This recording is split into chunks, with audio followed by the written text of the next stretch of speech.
Het belangrijkste nieuws van Curaçao in het Nederlands. Extra Journaal. Vers van de pers. Welkom bij Extra Journaal. We hebben het belangrijkste nieuws voor u op een rij gezet. En we beginnen met het bericht dat Amerika geen X in het paspoort accepteert. Waar gaat het om? Een waarschuwing die vanuit Nederland is gekomen naar alle mensen die een Nederlands paspoort hebben. Om erop alert te zijn dat als je naar Amerika gaat, een X als genderoptie niet door de Amerikaanse douane wordt geaccepteerd. Het is sinds enige tijd mogelijk in Nederland om behalve man of vrouw ook een X als gender in te vullen als er bij de bezitter van het paspoort geen duidelijkheid is of men man of vrouw is, maar neutraal wil aangeven. De Extra schrijft er vandaag over, omdat ook bewoners van het Caribisch deel van het Koninkrijk hier alert op moeten zijn. En het gaat niet alleen om de paspoort, maar ook alle andere documenten moeten correct worden ingevuld om ernstige problemen bij binnenkomst te voorkomen. Amerika laat mensen niet toe die niet aangeven of ze man of vrouw zijn. CBV wil Silvania terug als minister. De vakbond voor verpleegkundigen, CBV, heeft gisteren onder leiding van voorzitter Annalisa Suarez Matilda 2 petities aangeboden in Forti aan minister-president Gilmar Pik Pisas. De eerste petitie gaat om een salarisverhoging voor werknemers in de zorg. En de tweede is een verzoek om de huidige minister van Volksgezondheid, Javier Silvania, nog 4 jaar op zijn post te laten blijven. Silvania heeft zelf onlangs ook aangegeven beide portefeuilles, volksgezondheid en financiën, te willen behouden. Maar minister Pisas heeft aangegeven dat er in zijn nieuwe kabinet voor elk ministerie een minister komt.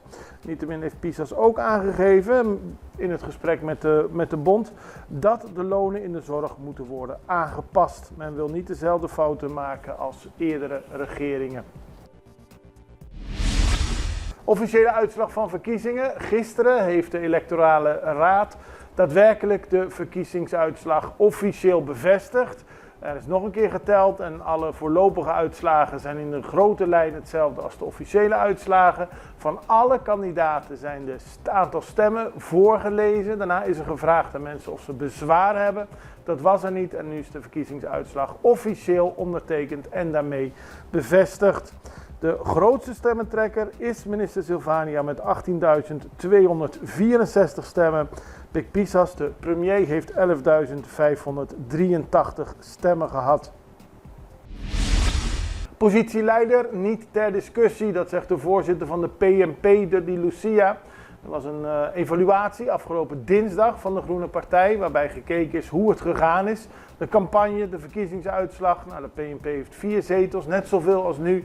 En wat Lucia betreft is er geen discussie over de leider en over de mensen die namens de partij in het parlement gaan.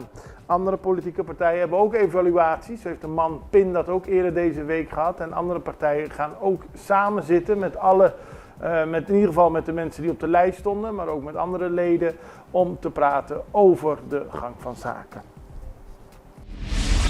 Groep professionele dieven voor rechter. Het gaat om een grote groep, 8 personen die gisteren voor de rechter stonden. 2 vrouwen, de rest mannen. Dus in de afgelopen 2 jaar zouden ze voor 800.000 gulden hebben buitgemaakt met veel inbraken. Onder meer bij Kooiman, Omni, Courblue, Licores Maduro en Zuidwest. Ze hebben van alles gestolen. Ze steelden dure spullen voor keukens en badkamers, maar ook dure zonnebrillen en producten voor baby's van Zwitsal om te verkopen. Ze stalen airco's, allemaal zaken om weer te verkopen. En dat deden ze op een professionele manier.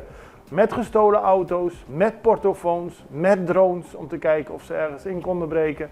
En nu staan ze dus voor de rechter. Grote gaten in het wegdek, dat heeft de Extra vandaag gemeld, want verschillende bewoners in Pariba, dus in dat gedeelte van Curaçao, hebben contact opgenomen met de redactie van Extra in verband met enkele gaten in de weg op de Calle Rignald S. Recordino. Deze gaten worden met de dag groter en vormen een obstakel voor het verkeer. Ongeveer ter hoogte van de KFC bij Santa Rosa, wie daar vaak rijdt, die weet waar we het over hebben, zijn de gaten enorm en zorgen voor problemen om te rijden. De bewoners willen dat er daadwerkelijk werk wordt gemaakt van deze gaten in de wegen, ook nu de verkiezingen achter de rug zijn. en kogelregen in Cerro Grande. Andere bewoners in de wijk Cerro Grande hebben de extra benaderd om hun zorgen kenbaar te maken. Want onlangs is deze week vanuit een witte SUV, waar meerdere mensen in zaten, die hun gezicht bedekt hadden, meerdere keren geschoten in de lucht. De bewoners maken zich zorgen dat onschuldige mensen per ongeluk geraakt kunnen worden door de kogels van deze mensen. En ze hopen dat de autoriteiten het probleem serieus aanpakken. Het zorgt gewoon voor angst in de wijk. We gaan even over naar een break. We zijn zo bij u terug. Extra in Nederland. Van Amsterdam tot Arnhem, van Groningen tot Maastricht. Extra is erbij. Volg Extra Digitaal en blijf op de hoogte van de belangrijkste ontwikkelingen in Nederland. Extra Digitaal is te zien op verschillende platforms en kanalen zoals WhatsApp, YouTube, Facebook, Instagram en ook TikTok. Wilt u ons op de hoogte brengen van een evenement of iets doorgeven? Neem contact op via WhatsApp, e-mail, Facebook of bel gewoon 06 1364 2945. Volg of abonneer je op Extra Digitaal. Klik aan en volg ons.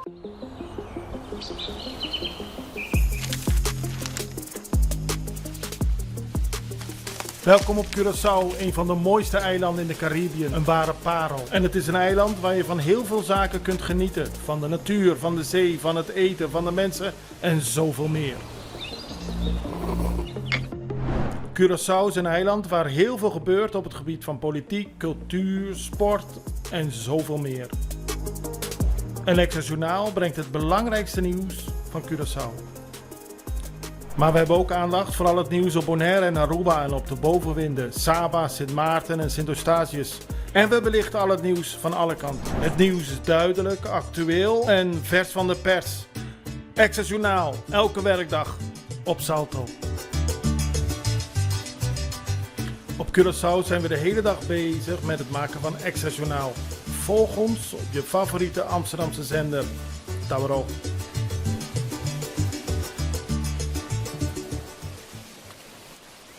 De introductie van de Caribische gulden. We hadden het er gisteren al over en we zullen het er nog vaker over hebben. Maar de grootste bank van Curaçao heeft al, de MCB heeft al laten weten klaar te zijn voor de introductie. Maar er zijn wel enkele aanpassingen in de openingstijden. Zo sluiten alle banken op maandag iets eerder, om 12 uur 's middags. Ook zullen de banken dinsdag 1 april iets later openen, 9 uur in plaats van 8 uur. Er zal hard gewerkt worden om te zorgen dat alle ATM's, alle bankautomaten de Caribische gulden krijgen. Maar omdat de bank er 64 heeft, zal dat in de loop van april beginnen. Volgens de bank zijn ook de diensten, de business online en mobile banking, tijdelijk niet beschikbaar op maandag 31 maart van 8 uur 's avonds tot de volgende dag 11 uur 's ochtends. En ook de MCB Corporate Online Banking is tijdelijk buiten werking vanaf 4:30 op 31 maart tot 9 uur 's ochtends op 1 april. Op die manier wil men dat de bevolking op de hoogte is, dat er hard gewerkt wordt aan de omwisseling, maar dat dat met enkele aanpassingen gepaard gaat. Dan zijn er nog steeds veel vlaggen op straat. Iedereen die op straat rijdt ziet nog steeds de politieke vlaggen. Die moeten dit weekend weg worden gehaald. Zaterdag is de laatste dag en zoals het eruit ziet is dat nog veel werk voor de partijen.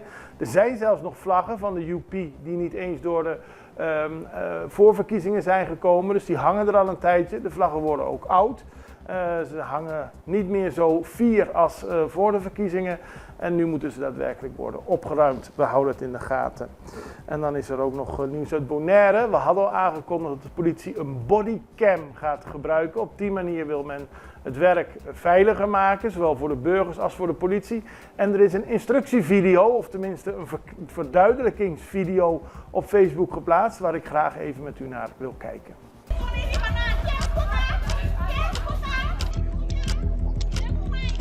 Een klein apparaat met een grote impact. In alledaagse situaties helpt de bodycam om vertrouwen te waarborgen en transparantie te bieden. In kritieke momenten registreert de bodycam wat echt belangrijk is. Venga daar.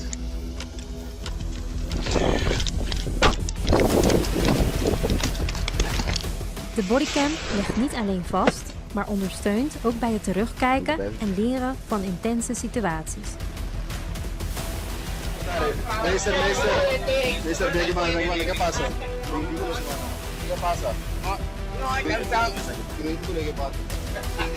In stressvolle situaties biedt de bodycam een objectieve weergave van de feiten.